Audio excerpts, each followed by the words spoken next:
Assalamualaikum warahmatullahi wabarakatuh. Perkenalkan, nama saya Safan Nabila Ramadhani, kelas 11 MIPA 4, nomor absen 31, akan mempresentasikan tentang ancaman terhadap NKRI dalam bidang ideologi beserta strategi menghadapinya.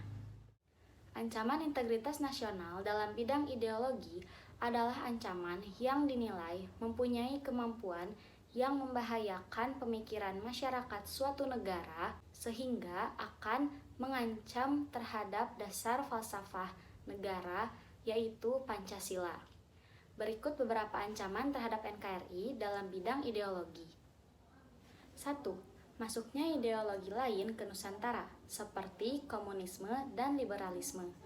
Komunisme adalah paham atau ideologi yang menganut ajaran Karl Marx dan Friedrich Engels yang hendak menghapuskan hak milik perseorangan dan menggantinya dengan hak milik bersama yang dikontrol oleh negara. Liberalisme adalah doktrin politik yang menjadikan perlindungan dan peningkatan kebebasan individu sebagai masalah utama politik. Pada liberalisme ini, pengaruh yang diambil umumnya justru yang bernilai negatif, misalnya gaya hidup yang diliputi kemewahan, pergaulan bebas, dan lain-lain. 2. Pancasila tidak digunakan lagi oleh masyarakat dalam kehidupan sehari-hari. Hal ini merupakan ancaman bagi NKRI karena Pancasila menjadi dasar negara yang berarti juga menjadi pedoman hidup bagi masyarakat Indonesia. 3. Globalisasi membuat warga Indonesia memiliki pandangan atau ideologi lain selain Pancasila dan Undang-Undang Dasar 1945, seperti yang dijelaskan pada poin pertama. 4. Munculnya paham-paham radikal dan ekstrim.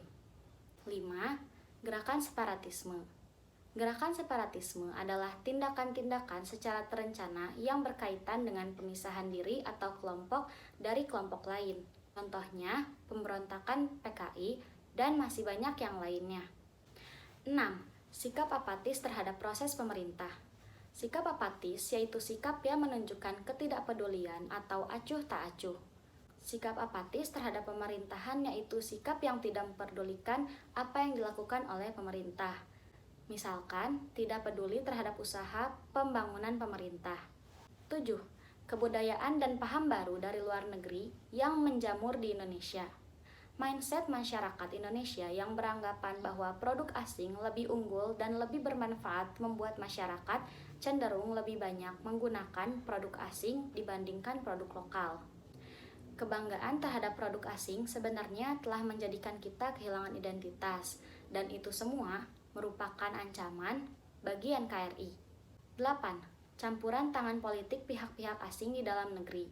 Hal ini membuat pihak asing mempunyai beberapa potensi, misalnya mengarahkan informasi untuk kepentingan sempit, ketidakadilan negara, perilaku para petinggi yang amoral dan melanggar aturan, dan lain-lain. Adapun strategi yang dapat dilakukan oleh masyarakat dan pemerintah dalam menghindari ancaman-ancaman yang tadi telah disebutkan. 1. Memberi pemahaman yang lebih baik dalam sebuah arti dari Pancasila sebagai sebuah ideologi negara. 2. Melakukan pemahaman dari berbagai macam nilai Pancasila yang berada di dalam masyarakat dari berbagai macam hal yang sangatlah kecil dan juga besar. 3. Melakukan peningkatan dari ketahanan masyarakat yang berada di dalam untuk melaksanakan beberapa macam usaha pemecahan yang berasal dari luar. 4. Melakukan penumpasan dari segala macam bentuk gerakan separatisme yang dimana sangatlah tegas. 5. Melakukan penyabaran dan juga melaksanakan peningkatan wawasan dari kebangsaan dan juga segala macam bentuk implementasi dari berbagai macam bentuk butir Pancasila. 6. Menjadikan Pancasila sebagai pandangan hidup berbangsa dan bernegara. 7. Menumbuhkan rasa nasionalisme pada generasi muda melalui pembelajaran kewarganegaraan atau PKN. 8. Ikut serta membela dan menjaga keutuhan bangsa dan bernegara. Itulah tadi ancaman terhadap NKRI beserta strategi menghadapinya. Kita bisa menjaga negara Indonesia bersama-sama dari ancaman yang ada dengan bersatu dan juga mencintai negara Indonesia beserta isi, khas, dan kekayaannya. Terima kasih atas perhatiannya, semoga bermanfaat. Wassalamualaikum warahmatullahi wabarakatuh.